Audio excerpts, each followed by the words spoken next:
Hello, c'est Estelka. Bonjour et bienvenue dans ce nouvel épisode. Je suis accompagnatrice des femmes célibataires qui sont pleinement investies dans leur développement personnel. Et aujourd'hui, un sujet qui me semble vraiment important, c'est le sujet de la beauté, de l'apparence physique. Aujourd'hui, plus que jamais dans notre société, l'accent est mis sur l'apparence physique. Sur ce que l'on dégage à travers principalement on va dire les réseaux sociaux et particulièrement dans la recherche de l'amour. Quand on cherche quelqu'un, eh bien la première chose qu'on va regarder, surtout si on est tout ce qui est sur les applications de rencontres, les sites de rencontres, l'accent va être vraiment mis sur les photos, l'apparence physique de la personne. Et pour cette raison-là, je pense que cela crée aussi beaucoup de confusion, notamment chez les jeunes femmes. Confusion entre ce que les hommes veulent réellement, ce que les hommes recherchent chez une femme. Et il y a comme une espèce de quête de la perfection. Et je pense qu'il y a vraiment une perte de repère quant aux standards de la beauté. Des standards de la beauté qui sont fixés peut-être pas par les bonnes personnes. Et donc c'est de ça notamment dont je vais vous parler aujourd'hui. Mais avant, si vous n'êtes pas abonné à ma liste privée, c'est l'occasion de vous inscrire. Le lien est dans la description de cet épisode. C'est un endroit dans lequel je vous partage par mail. Donc c'est ma liste privée, mon mail privé dans lequel je vous partage régulièrement 3 à 5 fois par semaine des conseils avancés pour compléter un peu les réflexions que j'aborde ici ou que j'entame ici que ce soit sur YouTube ou sur mes podcasts. Donc n'hésitez pas si vous voulez aller plus loin, si vous souhaitez continuer à progresser dans votre développement personnel et surtout interagir avec moi et ma communauté pour continuer à vous développer, à grandir, à devenir une meilleure personne afin d'attirer un homme bien dans votre vie. Eh bien, je pense que c'est le bon endroit si tel est votre objectif. Alors, je vais aborder plusieurs points. Je pense que ça va être 3 ou 4 points, 4 points je pense, que j'ai noté ici. Alors j'ai vraiment beaucoup de choses à vous dire sur ce sujet, mais donc on va voir comment ça va se dérouler au fur et à mesure de cet épisode. J'ai pris quelques notes, mais bon voilà, j'ai pas forcément structuré ma pensée. En tout cas, je vais faire de mon mieux ici pour vous transmettre mes idées. Et à la fin de cette vidéo, je vais vraiment vous donner l'idée phare qui selon moi est essentielle à prendre en compte, surtout si vous êtes de la nouvelle génération, si vous avez autour de la vingtaine. Je pense que par rapport à cette notion de la beauté, ça va vraiment vous être utile. Donc je vous invite vraiment à écouter toute cette réflexion et surtout à me partager, pour vous, qu'est-ce que c'est que la beauté ? Quels sont vos standards de la beauté ? Que recherchez-vous chez un homme ? Et que pensez-vous, en tant que femme, qu'est-ce qu'un homme recherche en termes de beauté chez une femme ? Alors, ça m'intéresserait de le savoir, donc n'hésitez pas à me l'écrire en commentaire si vous m'écoutez sur YouTube. Alors, premier point que je vais aborder, il faut savoir que la beauté n'est pas figée. Je pense que de tout temps, et particulièrement dans l'art, dans la photographie, il y a comme cette envie des hommes avec un grand H, de figer la beauté. Or, on ne peut pas figer la beauté puisque on évolue, on vieillit. Et puis même, on va dire, entre un moment de la journée et un autre moment de la journée, on peut avoir une apparence physique totalement différente. En tout cas, assez différente. Et quand on parle de beauté, eh bien, il faut prendre en compte beaucoup de choses, comme par exemple l'expression du visage, comme par exemple l'état intérieur de la personne, l'état émotionnel, qu'est-ce que la personne ressent. Si vous voyez une personne en colère et quelques minutes plus tard cette même personne en pleine joie, vous n'aurez pas la même perception, sûrement j'imagine, de la beauté de cette personne. Finalement, ça revient à la beauté, à savoir qu'est-ce que vous dégagez, tout simplement. Et la beauté, en fait, ça va même plus loin que cette apparence physique, que cette enveloppe corporelle qu'on a. Elle se reflète dans notre aura, dans ce que l'on émet, dans ce que l'on dégage. Donc comme je vous l'ai dit, à travers les émotions, à travers notre expression du visage et à travers l'énergie que l'on véhicule quand on est en présence des autres. Alors bien sûr, la beauté telle qu'elle est vue aujourd'hui, elle dépend beaucoup de l'âge. Donc il va y avoir l'accent qui va être mis sur les personnes jeunes. Hein, si on regarde les publicités, que ce soit pour des cosmétiques, mais même en général, que ce soit les vêtements, toutes sortes de produits de consommation pour les femmes, en général, ça va être des femmes entre quoi 16 et 21, 22 ans qui vont être représentées. À moins que ce soit une star qui a une certaine notoriété, qui peut-être à 30 ans va poser pour une marque, pour une crème anti-âge destinée aux plus de 50 ans. Mais en général, vraiment, l'accent est mis dans tout ce qu'on voit autour de nous, en tout cas. Par la société de consommation, l'accent est mis sur l'âge. Hein. Je pense que c'est aussi le cas pour tout ce qui est les Instagrammeurs, Instagrammeuses. En général, ça va être des personnes jeunes qui ont une certaine envie de liberté, qui vont voyager, qui vont prendre de super jolies photos. Et souvent, c'est des personnes très jeunes, hein, qui, pareil, ont la vingtaine. Autre critère de la beauté aujourd'hui, alors c'est pas un critère de la beauté, excusez-moi, c'est ce que je vous disais un peu dans le même ordre d'idée que ce que je vous disais juste avant, c'est que votre beauté va évoluer aussi en fonction du moment de l'année. Donc tout d'abord en fonction de ce que vous ressentez de votre état intérieur, ensuite en fonction de votre âge, mais aussi même en cours d'année, ou encore pire, en cours de journée, ça va changer. Par exemple, moi, il y a quelques années, je prenais des cours au conservatoire, des cours de musique. Et un jour, en fait, en général, j'avais des cours aussi le samedi. Pour que ça aille mieux avec mon emploi du temps, parce que j'étais en études à ce moment-là aussi. Je faisais mes études. Et en fait, ce que je faisais, c'est que le samedi matin, j'allais au sport, donc j'allais à la salle de fitness, je faisais ma séance de sport 2 petites heures, et puis j'enchaînais, après manger, sur mon cours au conservatoire. Et il y a quelqu'un qui m'a fait la remarque, un jour après mon cours, en fait c'était peu après que j'ai commencé à faire ces cours de fitness, donc c'était peut-être la 2e fois à peine que j'y allais. Et il y a quelqu'un qui m'a dit mais tu rayonnes. Et j'ai été surprise et sur le moment j'ai rien dit, j'ai dit merci, mais en fait après j'y ai réfléchi et je me suis dit c'est vrai que dans mon corps, comment je me sentais, l'énergie que j'avais après cette séance de sport que j'avais faite, parce que j'avais pas l'habitude normalement d'aller au fitness comme ça, de vraiment faire du cardio intense et travailler mes muscles. Et du coup, ça m'a vraiment fait tilt en fait quelques minutes après. Et je me suis dit, en fait, j'ai rien changé. Enfin, je me suis pas maquillée plus que d'habitude, je me suis pas mieux habillée que d'habitude. J'ai rien changé à part justement mon niveau d'énergie qui a changé suite à ce cours de sport.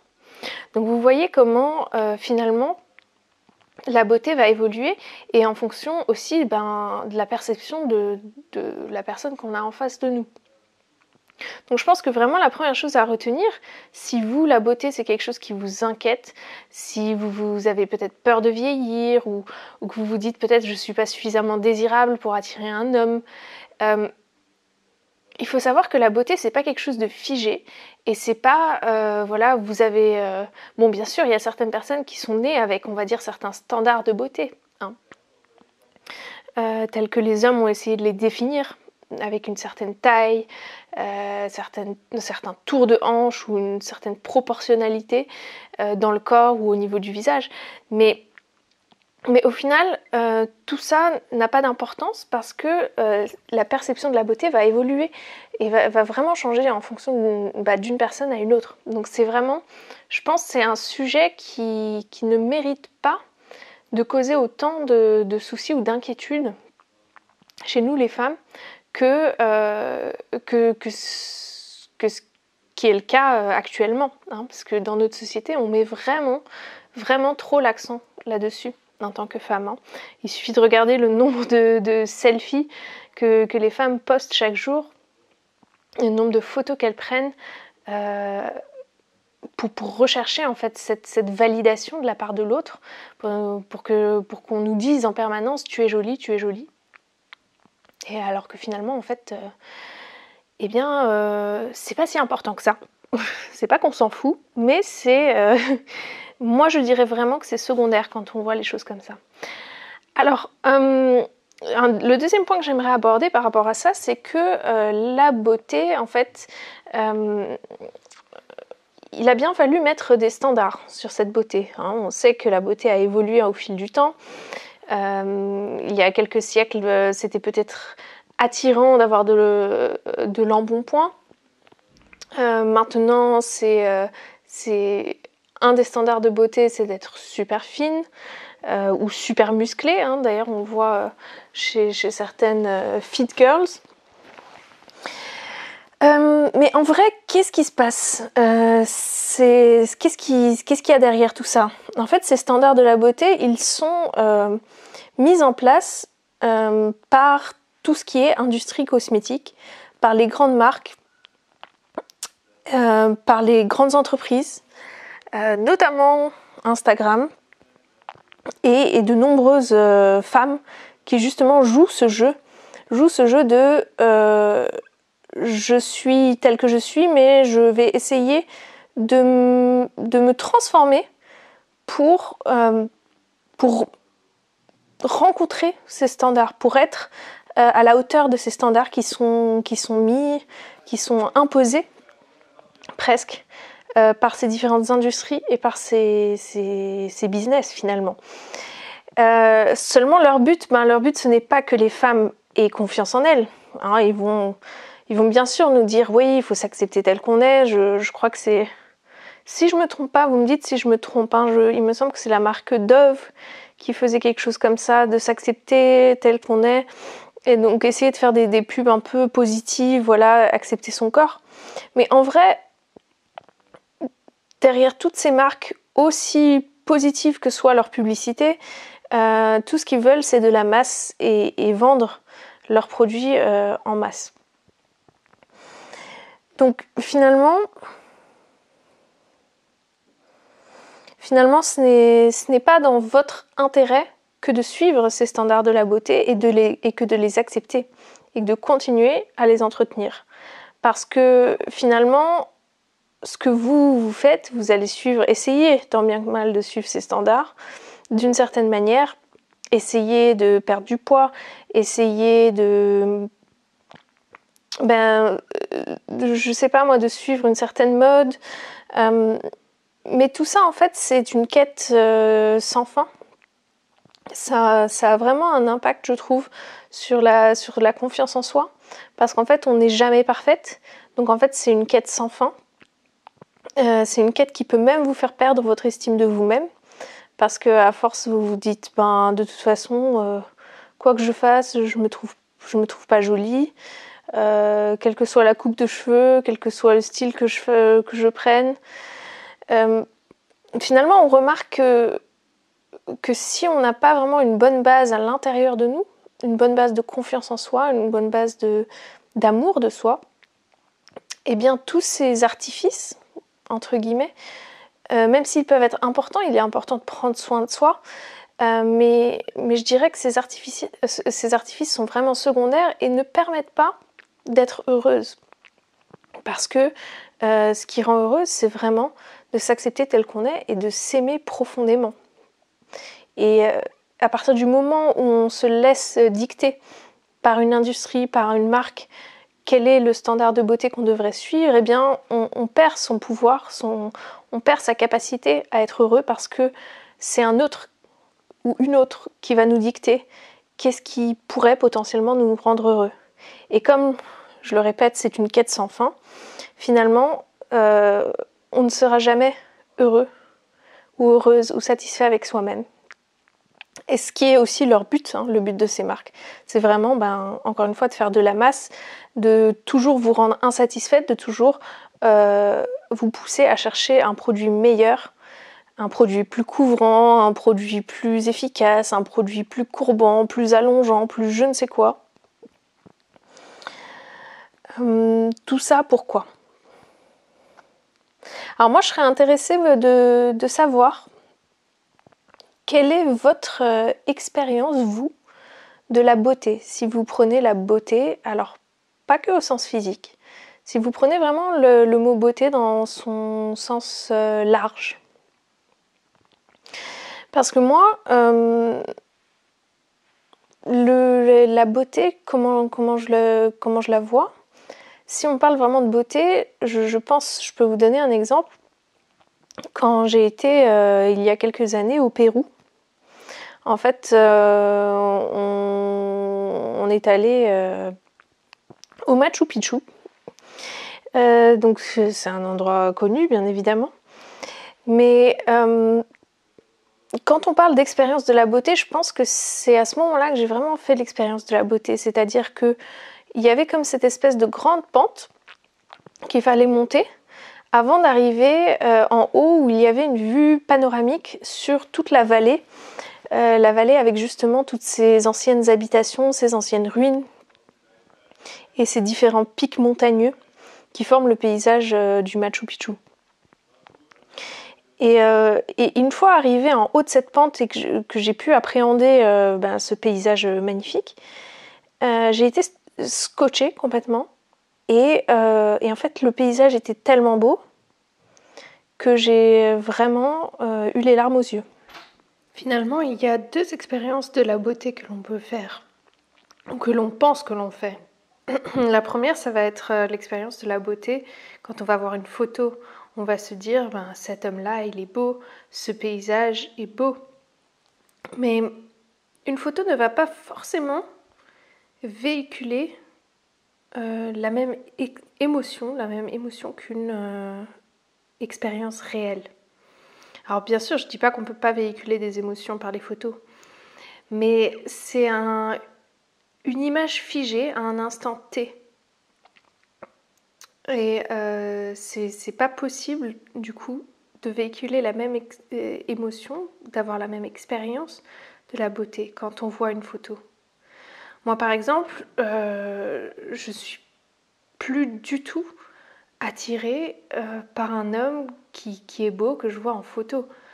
Je vais être capable de dire, oui, il me plaît, il a des traits attirants, mais je me suis en quelque sorte déconditionnée de cela, déconditionnée de cette société qui fait tout qui se base sur le paraître. Et je pense qu'il est beaucoup plus intéressant de faire l'expérience réelle de la beauté, de ce que c'est que de voir quelqu'un qui est attirant. Et d'ailleurs, on le voit très bien je pense que ça a dû arriver à un bon nombre d'entre vous. Sur une photo, vous voyez un mec, il a l'air mignon, et vous allez le voir dans la réalité et vous n'allez pas être du tout attiré. Donc finalement, c'est l'expérience réelle, dans le monde réel, qui génère une émotion, qui génère cette perception de la beauté. Et c'est ça qui est inspirant finalement. D'ailleurs, vous aurez ça beaucoup plus déjà en vidéo.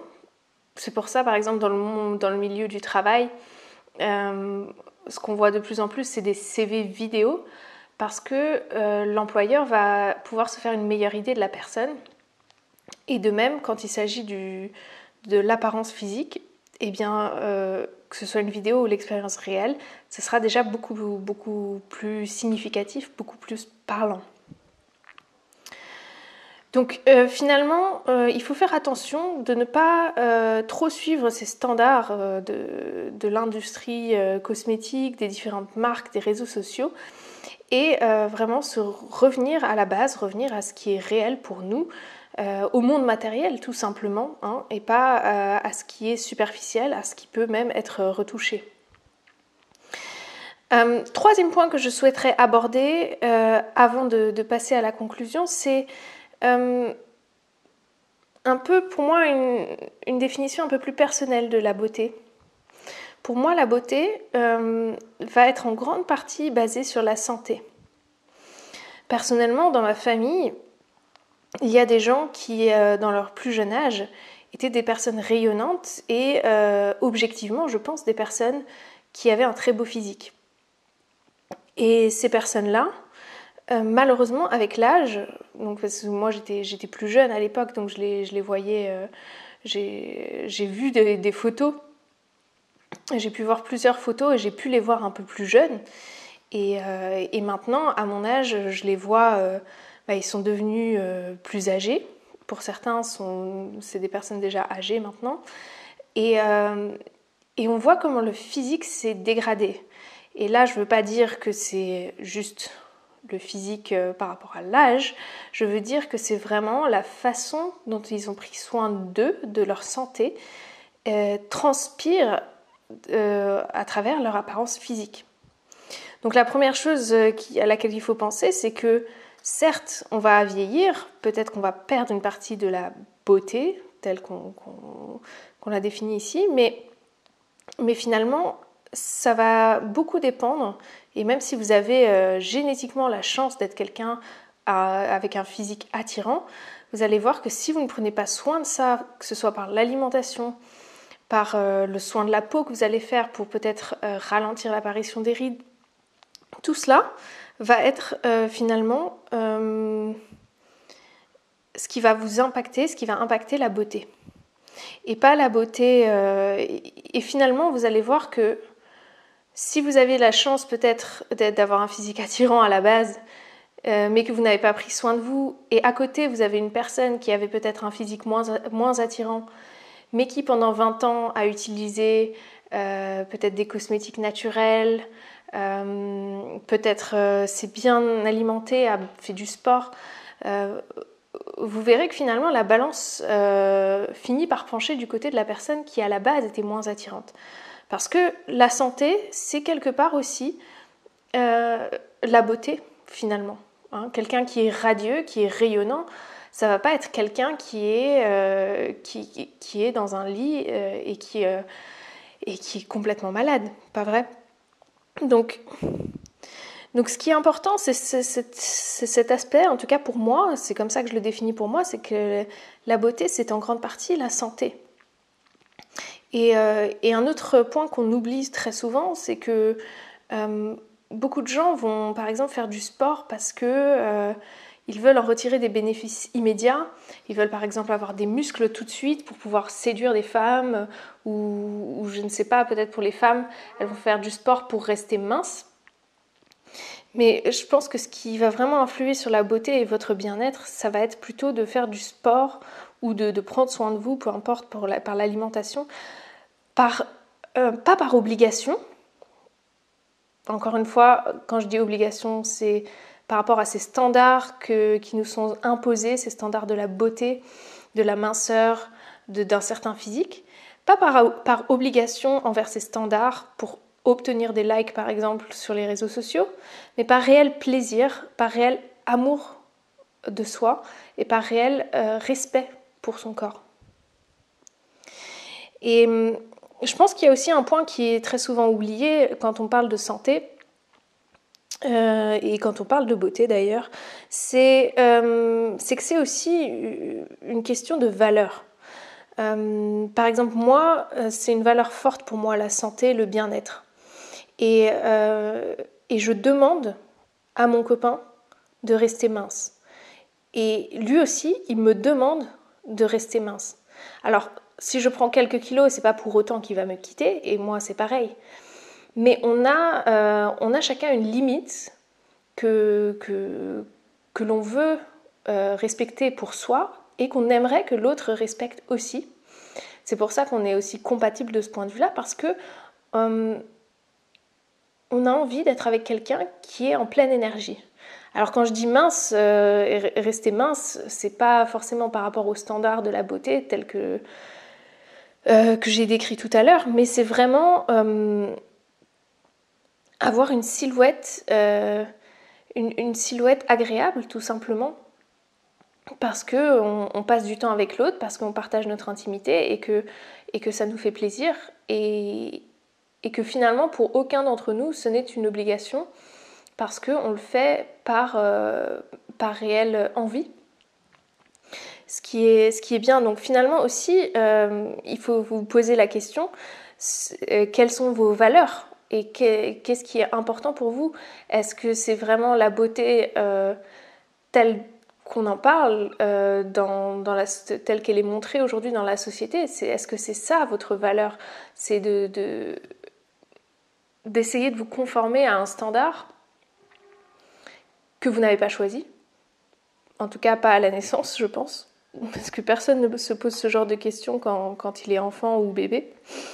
Ou est-ce que vous voulez vraiment, pour vous, choisir qu'est-ce que c'est pour vous la beauté? Qu'est-ce que c'est que d'être beau? Qu'est-ce que c'est que de vous sentir bien dans votre corps, de vous sentir beau et belle par rapport à vous, par rapport à vos propres standards, par rapport à vos propres valeurs? Et du coup, par rapport à ça, développer vos propres valeurs, comme moi par exemple, mes valeurs de santé, de bien-être, de même que par rapport au travail que j'ai fait pour me déconditionner des standards.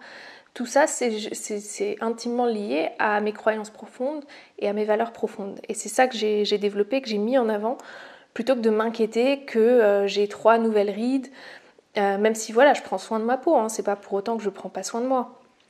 Mais voilà, c'est vraiment plus une question de rapport à soi, on va dire, de rapport avec soi-même. Alors finalement, la réflexion que j'aimerais amener et avec laquelle j'aimerais vous laisser sur cet épisode, c'est quel est votre objectif ultime? Je vous ai parlé de valeurs, ce qui me semble essentiel, mais votre but ultime est-il que tout le monde vous apprécie? Que vous soyez publié en première couverture d'un magazine?